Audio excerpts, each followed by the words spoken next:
You walk into a doctor's office, you've had a persistent headache for 3 weeks. It's been waking you up at night. So you go in, you describe your symptoms, and before the doctor even asks a single follow up question, they look you up and down and they tell you to lose weight. That's it. That's the appointment. No neurological screening, no blood pressure check, no conversation about stress, sleep, or diet. Just lose weight. Come back when you've done that. Now, here's what's wild about this. That scenario isn't rare. It's not some edge case that happens once in a blue moon. Studies show it happens constantly to millions of people across every country in the world. And most of the time, the person walking out of that office doesn't just leave without answers, they leave feeling like they deserved it. And that right there, that is what we're talking about today. Not just what fat phobia looks like on the surface, but the psychology underneath it. Why does it exist? Where it actually comes from? Why it's so hard to shake even for people who know better? And what it does to the human brain and body of the people on the receiving end of it. Because here's the thing nobody talks about. Fat phobia isn't just cruelty, it is a fully documented, deeply studied psychological and social system. And once you understand how it actually works, you cannot unsee it. So, yes, today we're breaking down the psychology of fat phobia, and I want to be really clear about what that means. We're not here to debate body image trends, we're not here to talk about health choices, and we are absolutely not here to argue about what anyone should look like. What we are here to do is look at this honestly and scientifically. Because psychologists, sociologists, and medical researchers have been studying this for decades now, and the data is uncomfortable for everyone. We're going to cover where fat phobia actually comes from, and the answer might surprise you. We're going to look at the psychological mechanisms that keep it alive inside individual people's minds. We're going to talk about what systemic fat phobia does neurologically and psychologically to the people it targets. And we're going to end with something that most conversations like this one completely skip over. So, if you're ready, let's get into it.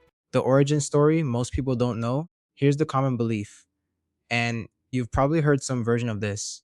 The idea is that fat phobia is just a natural response, that humans are wired to associate thinness with health, and that's why bias against larger bodies exists. It sounds logical, it sounds almost scientific, but here's what the actual history shows us. For most of human history, we're talking thousands of years, larger bodies were associated with wealth, fertility, power, and health. In ancient Egypt, in Renaissance Europe, in many indigenous cultures around the world, As you can see, a the data rounder clearly highlights why this is body the was defining status literally a symbol in the current status market. symbol. It meant you had enough food. It meant you were well. Paintings, sculptures, poetry, they celebrated it. So when exactly did that flip? Researchers like Dr. Sabrina Strings, a sociologist at UC Irvine, traced this shift in her book Fearing the Black Body. And what she found is genuinely disturbing. The strong negative association between larger bodies and moral failure. Laziness, lack of discipline, poor character, that idea was deliberately constructed in the 18th and 19th centuries. And it wasn't constructed for health reasons. It was constructed during the rise of the slave trade and colonialism as a way to create racial and class hierarchies. Thinness became associated with whiteness, civilization, and self control. Larger bodies became associated with everything that colonial Europe decided to look down on. That is the origin of modern fat phobia, not biology, not nature. A social construction built on racism and classism that got baked into culture so deeply we now just call it normal. And I know that's a lot, so let's look at what happened next. By the 20th century, the diet industry entered the picture. And when I say industry, I mean a multi-billion-dollar machine that needed people to feel bad about their bodies in order to sell solutions to the problem it was helping create. The first major wave of weight loss products exploded in the 1920s. By the 1950s and 60s, fashion magazines had normalized an extremely thin body ideal. By the 1980s, the BMI, which was a statistical tool created in the 1800s by a mathematician, not a doctor, was adopted by the medical establishment as a measure of individual health, something that even many doctors today acknowledge is deeply flawed. So, what we think of as timeless biological fat phobia is actually a relatively recent invention, one with a very specific and very ugly origin story. But understanding where it came from is only half the picture, because now we need to talk about why it sticks. Why even people who know better still carry these biases. And for that, we have to get into the psychology, implicit bias, and the brain's shortcut system. Here's something that will make you think. Harvard University runs something called the implicit association test. It measures unconscious bias, the attitudes we hold that operate below the level of conscious thought. And when it comes to body size, the results are striking. Even people who consciously believe in body acceptance and explicitly reject weight based discrimination consistently show implicit bias against larger bodies. Even researchers who study fat phobia show it. Even people in larger bodies themselves often show it. So, what is happening? Your brain has two operating systems. Psychologists call them System 1 and System 2. System 2 is the slow, deliberate, conscious part of your mind, the part that reads a study, considers evidence, updates its thinking. That's the part that can learn to reject fat phobia. But System 1 is the fast, automatic part. It makes thousands of micro judgments per second, and System 1 learned from everything around it: TV shows, news coverage, family comments, school environments, advertising. All of it shaped a set of instant associations that fire before your conscious mind even gets involved. And here's the critical part: when your culture spends decades showing you larger bodies in negative contexts, as jokes, as villains, as the person who can't keep up, as the before picture, your System 1 builds associations fast, automatic, unconscious. This is called implicit bias, and it's not a character flaw, it's a cognitive process. The brain takes in patterns from the environment and uses them to make quick predictions. The problem is when the environment it's learning from is saturated with a specific prejudice, and our environment absolutely has been the moralization of bodies. But there's another layer to this, and this one is particularly insidious. Psychologists have studied something called moral attribution, our tendency to assign moral qualities to physical characteristics. And when it comes to body size, this is extremely well documented. Study after study shows that people unconsciously associate a larger body with specific character traits: laziness, lack of self control, low intelligence, emotional weakness. These associations aren't based on any actual evidence, but they feel automatic, almost obvious. And the reason they feel obvious is because of the narrative we've been given. Think about how fatness is talked about in everyday language. We call overeating a sin, we call dieting willpower, we call weight gain letting yourself go. We talk about bodies the same way we talk about moral failure. Dr. Harriet Brown, a journalist and researcher who has written extensively on this, points out that we live in a culture that has genuinely convinced itself that body size is a direct reflection of someone's character. That if someone is fat, it means something about who they are as a person. And when a society believes that deeply, almost spiritually, it stops seeing discrimination as discrimination. It sees it as a reasonable response to evidence, which is exactly what makes this so hard to fight: terror management and the psychology of disgust. Here's one more piece of this puzzle, and this one goes deep. There's a theory in psychology called terror management theory. The idea is that humans, unlike any other animal, are aware of their own mortality. We know we're going to die, and that awareness creates a kind of background anxiety that we spend our entire lives managing. One of the ways we manage it is by distancing ourselves from anything that reminds us we're physical, mortal, vulnerable bodies. And research suggests that fat phobia, at a very deep, primal level, can be connected to this. Larger bodies, bodies that don't conform to a narrow ideal, can unconsciously trigger reminders of physical vulnerability, of illness, of mortality, and the psychological response to that, the disgust, the discomfort, the urge to create distance, can get mislabeled as a moral judgment. I know that sounds abstract, but studies measuring disgust sensitivity consistently find that people with higher disgust sensitivity show stronger weight bias. The feeling isn't really about the person in front of them, it's about what their own brain is trying to avoid feeling. That doesn't make it okay, but it does make it explainable. And explainable is where change starts. It's not just attitudes, it's systems. So far, we've been talking about what happens inside individual minds. But fat phobia doesn't just live in people's heads, it lives in institutions, in healthcare. Studies published in journals like Obesity and the International Journal of Obesity consistently document what researchers call diagnostic overshadowing, where medical professionals attribute a wide range of symptoms to weight rather than investigating other causes. People in larger bodies report being less likely to receive timely diagnoses, more likely to have their pain dismissed, and more likely to avoid seeking medical care altogether because of past experiences of humiliation. A 2019 survey found that more than half of people with higher BMIS had delayed or avoided medical appointments specifically because of how they expected to be treated. That's not a personal choice. That's a response to a documented pattern of mistreatment in the workplace. Research published in the International Journal of Obesity found that people in larger bodies, especially women, earn significantly less than their thinner counterparts with equivalent qualifications and experience. They are less likely to be hired, less likely to be promoted, and more likely to face explicit comments about their appearance that would be considered harassment in any other context. In education, children in larger bodies face higher rates of bullying, lower expectations from teachers, and social exclusion that begins as early as preschool. Research published in Pediatrics found that weight stigma in schools is associated with lower academic performance, higher rates of depression, and reduced physical activity, the exact opposite of what stigma is sometimes claimed to promote. In media, a study analyzing decades of television found that larger bodied characters are dramatically underrepresented And when they do appear, they are far more likely to be portrayed in degrading, comic, or pitying ways. The message repeated across thousands of hours of content is consistent. This body type is a problem to be fixed or laughed at. And here's where this becomes a system rather than a collection of individual prejudices. When bias operates simultaneously in healthcare, employment, education, and media, it stops being individual bad behavior. It becomes a structure, one that people in larger bodies have to navigate every single day in ways that smaller bodied people often never have to think about. That's what we mean when we use the word systemic. The difference between stigma and safety, and I want to address something here because there's a version of this conversation that pops up constantly. Someone always asks, but what about health? Isn't it okay to be concerned about health? And here's the honest answer: concern and stigma are not the same thing. A doctor who cares about a patient's well being asks questions, listens, investigates, and treats. A system operating from fat phobia dismisses, assumes, humiliates, and sends people home without care.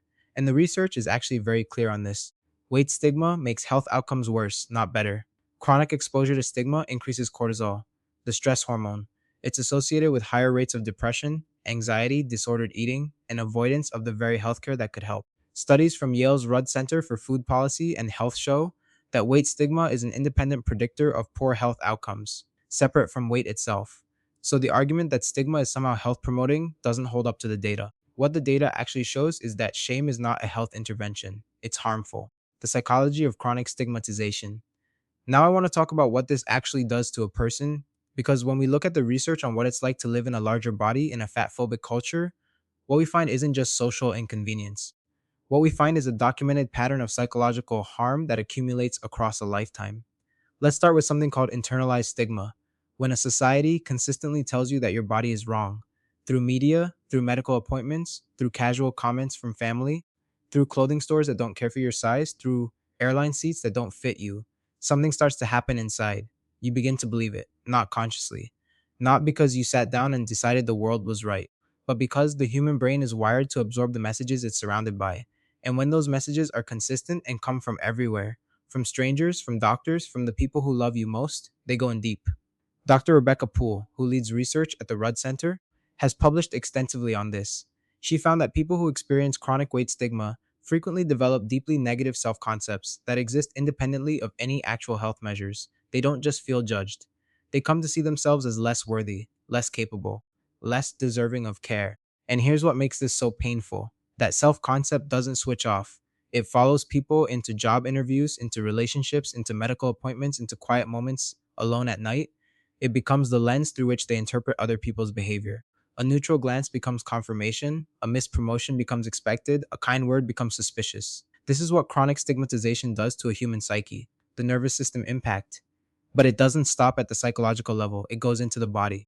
Research on chronic stress is very consistent. When the brain perceives ongoing threat, social rejection, humiliation, judgment, it activates the sympathetic nervous system, the fight or flight response.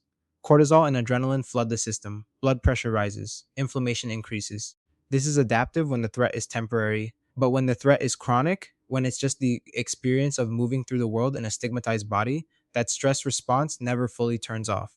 Studies have found that weight related discrimination is associated with higher levels of inflammatory markers, higher cortisol levels, disrupted sleep, and a pattern of physiological stress responses that look a lot like what we see in people experiencing other forms of chronic discrimination. In other words, the damage isn't metaphorical, it's measurable. Children carry this too.